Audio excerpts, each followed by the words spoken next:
आज की 3 खूबसूरत अहादीस।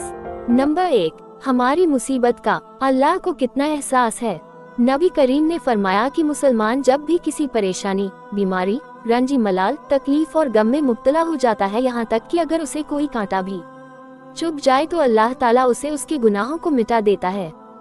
सही बुखारी 5642।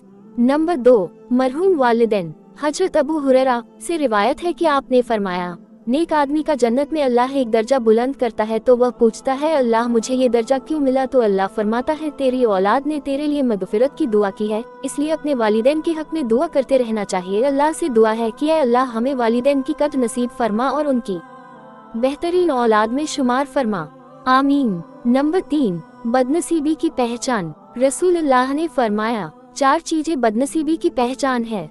1, आँखों का खुश्क होना, कि अल्लाह के खौफ से किसी वक्त भी आंसू न टपके। 2, दिल का सख्त होना, कि आखिरत के लिए या किसी दूसरे के लिए किसी वक्त भी नर्म न पड़े। 3, उम्मीदों का लंबा होना। 4, दुनिया की हिर्स, लालच, तरगीब व तरहिब। 4741। अगर आपको वीडियो पसंद आई हो तो इसे लाइक कीजिए और सवाबे जारिया हासिल करने की नियत से शेयर कीजिए। हमारे चैनल दीनियात विद तस्लीम चैनल को सब्सक्राइब जरूर करें। अल्लाह हाफिज।